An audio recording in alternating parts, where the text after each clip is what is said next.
نماز تراویح کے حوالے سے بعض لوگوں نے تو سرے سے ہی نماز تراویح کا انکار کیا اور کہا کہ یہ سرے سے نماز ہی نہیں ہے اور نماز تراویح کا کوئی وجود نہیں ہے۔ ایک طبقہ تو وہ جو سرے سے ہی نماز تراویح کے منکر ہیں، اور ایک طبقہ وہ ہے کہ جنہوں نے نماز تراویح کو مانا تو ہے لیکن کہا کہ ٹھیک ہے نماز تراویح کو پڑھ لیں تو ثواب ہے، نہ پڑھیں تو کوئی گناہ نہیں ہے، اکیلے گھر میں پڑھ لیں پھر بھی ٹھیک ہے، نہ پڑھیں پھر بھی ٹھیک ہے۔ جبکہ دلائل کی روشنی میں جب ہم دیکھتے ہیں نماز تراویح کے حوالے سے تو نبی پاک صلی اللہ علیہ وآلہ وسلم کی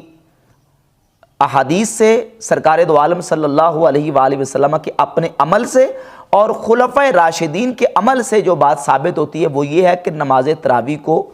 جماعت کے ساتھ ادا کرنا یہ سنت موقدہ ہے، اور حضور اکرم صلی اللہ علیہ وآلہ وسلم کی ذات گرامی قدر سے خود حضور کا جو عمل ہے اور حضور علیہ الصلوۃ والسلام کی چاہت سے یہ بات ثابت ہوتی ہے کہ نماز تراویح کو جماعت کے ساتھ ادا کرنا یہ افضل و اعلیٰ ہے۔ صحیح بخاری میں حدیث نمبر 2012 ہے، نبی پاک صلی اللہ علیہ وآلہ وسلم مسجد شریف میں تشریف لے کے آئے تو حضور اقدس صلی اللہ علیہ وآلہ وسلم نے مسجد میں صحابہ اکرام رضی اللہ تعالی عنہم کو نماز تراویح کی جماعت کروائی۔ پہلی رات حضور علیہ الصلوۃ والسلام تشریف لے کے آئے تو صحابہ اکرام نے حضور علیہ الصلوۃ والسلام کے ساتھ نماز تراویح جماعت کے ساتھ ادا کی۔ پھر حضور علیہ الصلوۃ والسلام دوسری رات تشریف لے کے آئے تو پھر صحابہ اکرام علیہ رضوان کے ساتھ حضور نے جماعت کے ساتھ نماز تراویح ادا فرمائی، اور تیسری رات بھی بہت زیادہ صحابہ علیہ رضوان مسجد میں جمع ہوئے تو سرکار دو عالم علیہ الصلوۃ والسلام نے نماز تراویح صحابہ اکرام علیہ رضوان کو جماعت کے ساتھ پڑھائی۔ چوتھی رات ہوئی تو صحابہ اکرام رضی اللہ تعالیٰ عنہم پھر مسجد نبی شریف میں جمع ہوئے تو نبی پاک علیہ الصلوۃ والسلام مسجد میں تشریف لے کے نہیں آئے، حتیٰ کہ فجر کی نماز کے وقت حضور علیہ الصلوۃ والسلام جب تشریف لے کے آئے تو صحابہ اکرام علیہ رضوان کو نماز کے بعد حضور علیہ الصلوۃ والسلام نے فرمایا کہ مجھے معلوم تھا کہ تم مسجد میں جمع ہوئے ہو لیکن میں خود مسجد میں نہیں آیا۔ میں مسجد میں کیوں نہیں آیا؟ لَكِنِّي خَشِيتُ أَن تُفْرَضَ عَلَيْكُمْ، مجھے ڈر تھا کہ یہ میں اگر اس کو مسلسل تمہارے ساتھ ادا کروں گا جماعت کے ساتھ تو کہیں تم پر یہ فرض نہ کر دی جائے، فَتَعْجِزُوا عَنْهَا، پس تم اس کو ادا کرنے سے عاجز آ جاؤ۔ اب نبی پاک علیہ الصلوۃ والسلام کی اپنی چاہت بھی یہ تھی کہ نماز تراویح کو جماعت کے ساتھ ادا کیا جائے، اور حضور نے بالفعل 3 دن مسلسل صحابہ اکرام رضی اللہ تعالیٰ عنہ کو نماز تراویح کی جماعت کروائی ہے۔ اس سے ایک تو یہ پتہ چلا کہ نماز تراویح کے لیے افضل یہ ہے کہ جماعت کروائی جائے۔ اگر الگ اور تنہا ادا کرنا افضل ہوتا تو حضور علیہ الصلوۃ والسلام کبھی اس کی جماعت نہ کرواتے۔ جماعت سے ادا کرنا اس بات کی دلیل ہے کہ نماز تراویح کو جماعت سے ادا کرنا افضل ہے، اور خود نبی کریم علیہ الصلوۃ والسلام کی سنت سے ثابت ہو گیا، اور پھر حضور کی رغبت بھی تھی، نبی کریم علیہ الصلوۃ والسلام کی خواہش بھی تھی کہ نماز تراویح کو جماعت سے ادا کیا جائے۔ اب حضور نے چوتھے دن نماز تراویح کو کیوں جماعت کے ساتھ ادا نہیں کیا، اس کی علت بیان کر دی، اس کی وجہ بیان کر دی، انی خشیت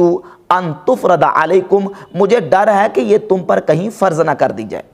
جس طرح حدیث میں ہے کہ لولا ان اشق علی امتی لامرتهم بالسواک عند کل صلاۃ، مجھے اگر اپنی امت کی تکلیف کا ڈر نہ ہوتا، مشقت میں پڑ جانے کا ڈر نہ ہوتا تو میں مسواک کو ہر نماز کے ساتھ فرض قرار دیتا،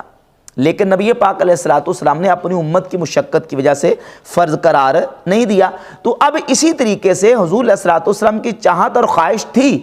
کہ جماعت کے ساتھ پڑھی جائے، لیکن حضور نے چھوڑ دی کہیں امت پر فرض نہ ہو جائے۔ تو جب تک نبی پاک صلی اللہ علیہ وآلہ وسلم ظاہری حیات طیبہ میں موجود رہے تو علت موجود تھی، جب حضور علیہ الصلوۃ والسلام کا وصال اقدس ہو گیا تو وہ علت ختم ہو گئی۔ اب یہ تو ہے نبی کریم علیہ الصلوۃ والسلام کا اپنا ذاتی عمل کہ حضور نے جماعت کے ساتھ پسند کیا، تو اس سے واضح ہوا کہ جماعت کے ساتھ پڑھنا کیا ہے، افضل ہے۔ اب اس کے ساتھ ایک اور حدیث موجود ہے جو کہ سنن ابی داؤد کی 1377 نمبر روایت ہے، اور السنن الکبری للبیہقی 4386 نمبر روایت ہے۔ سنن ابی داؤد میں جو روایت ہے اس میں مسلم بن خالد ایک راوی جس کو امام ابو داؤد نے ضعیف قرار دیا، اس کا ایک طریق سنن ابی داؤد میں جو ہے، جبکہ دیگر ائمہ محدثین نے مسلم بن خالد کو سکہ لکھا ہے، اور یہ جو روایت ہے 4386 سنن الکبریٰ بہقی میں، اس میں مسلم بن خالد راوی موجود ہے نہیں ہے، اور یہ جید سند کے ساتھ امام بہقی رحمۃ اللہ نے اپنی کتاب المعرفہ میں بھی اور السنن الکبریٰ بہقی میں بھی اس کو بیان کیا ہے، جس میں یہ ہے کہ نبی پاک صلی اللہ علیہ وسلم کے صحابی ابو مالک القرظی رضی اللہ تعالیٰ فرماتے ہیں کہ حضور علیہ الصلوۃ والسلام جب مسجد میں تشریف لے کے آئے تو صحابہ کرام رضی اللہ تعالیٰ وہ صحابہ جو قرآن پڑھنا نہیں جانتے تھے، وہ حضرت ابی ابن کعب رضی اللہ تعالیٰ کے پیچھے مسجد کے ایک کونے میں نماز ادا کر رہے تھے۔ نبی پاک صلی اللہ علیہ وآلہ وسلم نے جب ان کو دیکھا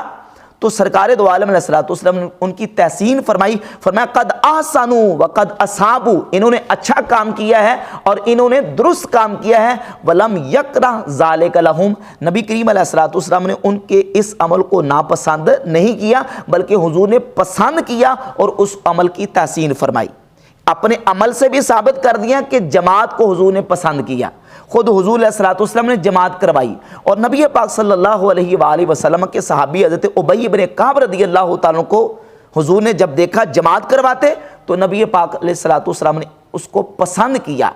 تو اس سے یہ بات واضح ہوگی کہ جماعت کے ساتھ نماز تراویح کو پڑھنا ادا کرنا حضور علیہ الصلوۃ والسلام کا پسندیدہ عمل ہے، لہذا افضل یہ ہے کہ نماز تراویح کو جماعت کے ساتھ ادا کیا جائے۔ لہذا وہ لوگ جو کہتے ہیں کہ نماز تراویح کو تنہا پڑھنا اور الگ پڑھنا افضل ہے، ان کا موقف جو ہے ان دلائل اور حقائق کی روشنی میں درست نہیں ہے،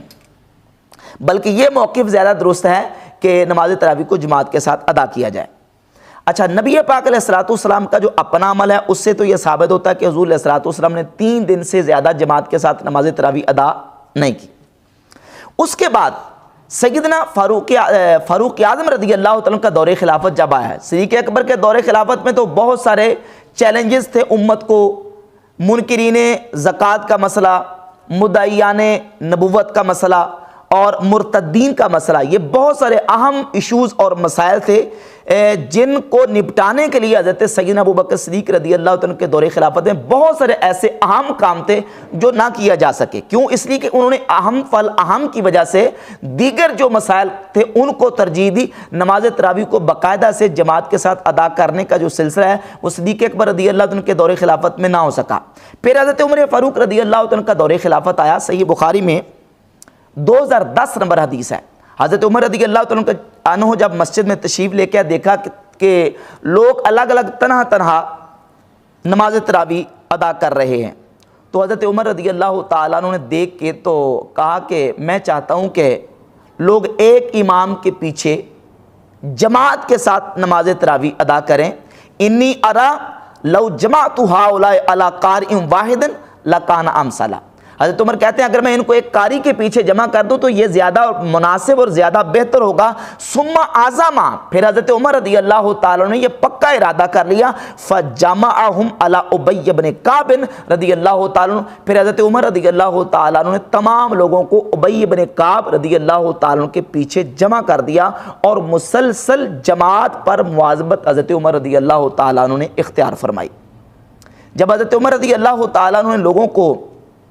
جمع کیا، ایک دن آپ تشریف لے کے والناس یصلون بصلاۃ قارئہم، لوگ ایک قاری کے پیچھے نماز ادا کر رہے تھے، تو حضرت عمر رضی اللہ تعالیٰ عنہ نے ان کو دیکھ کے فرمایا نعم البدعۃ ھذہ، یہ کتنا اچھا بدعت طریقہ ہے، کتنا اچھا بدعت طریقہ ہے۔ اب یہاں حضرت عمر رضی اللہ تعالیٰ عنہ نے اس کو نعم البدع، اچھی بدعت قرار دیا ہے۔ اس سے یہ بات بھی بالکل واضح ہو گئی کہ اگر کوئی اچھا طریقہ ہو اور وہ ہو اچھا، اگرچہ نیا بھی ہو، تو اس کو نعم البدع کہہ کے حضرت عمر رضی اللہ تعالیٰ نے یہ واضح کر دیا کہ بدعت اچھی بھی ہوتی ہے، نیا طریقہ اچھا بھی ہوتا ہے۔ اب یہاں جو لوگ بدعت کے فتوے جڑنے والے ہیں وہ نعم البدع کے لفظ کو دیکھ کر کیا کہتے ہیں؟ کہتے ہیں جی یہاں حضرت عمر نے جو نعم البدع کہا ہے تو یہ اصل میں بدعت نہیں تھی۔ یہ یاد رکھیں کہ جو احادیث پیچھے گزر چکی ہیں کہ نبی کریم علیہ الصلوۃ والسلام نے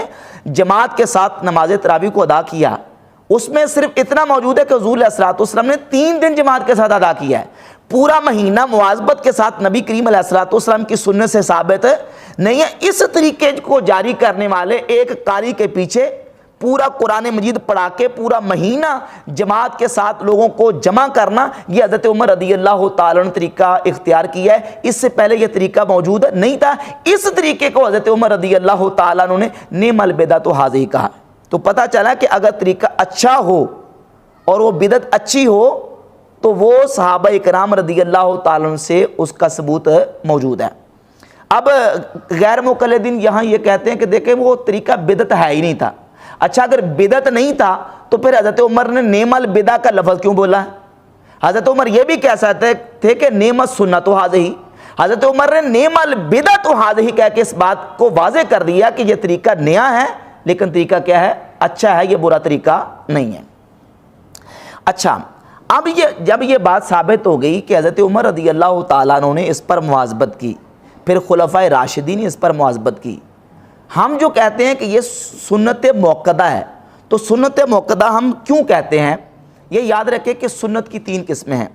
سنت قولی، سنت فعلی اور سنت تقریری۔ نبی پاک صلی اللہ علیہ وسلم کا ایک اپنا عمل ہے، حضور علیہ الصلوۃ والسلام نے کیا۔ ایک وہ عمل ہے کہ نبی کریم علیہ الصلوۃ والسلام کے سامنے کیا گیا، حضور علیہ الصلوۃ والسلام نے خاموشی اختیار کی۔ جو حضور کا اپنا عمل ہے اس کو سنت فعلیہ کہتے ہیں۔ جو حضور علیہ السلام کے سامنے کیا گیا، حضور نے خاموشی اختیار کی، اس کو سنت تقریری کہتے ہیں۔ اور جو نبی پاک علیہ الصلوۃ والسلام کے سامنے کام کیا گیا، حضور نے کرنے کا حکم دیا، اس کو سنت قولیہ کہتے ہیں۔ یہ سر سنن ابی داؤد کی حدیث نمبر 506 ہے کہ حضرت معاذ بن جبل رضی اللہ تعالیٰ عنہ کی کچھ رکعتیں رہتی تھی، نبی کریم علیہ الصلوۃ والسلام کے ساتھ انہوں نے جماعت کے ساتھ نماز ادا کی۔ تو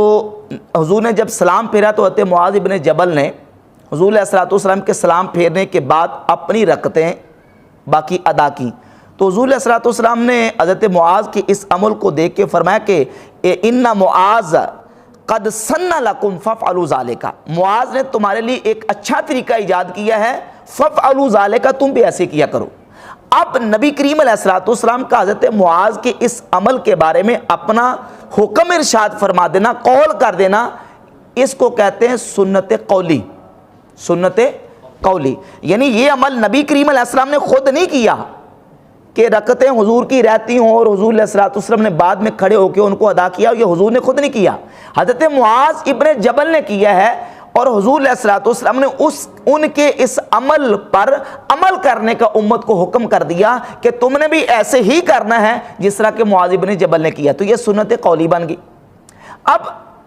نبی کریم علیہ الصلوۃ والسلام نے 3 دن جماعت کے ساتھ نماز تراویح ادا کی ہے،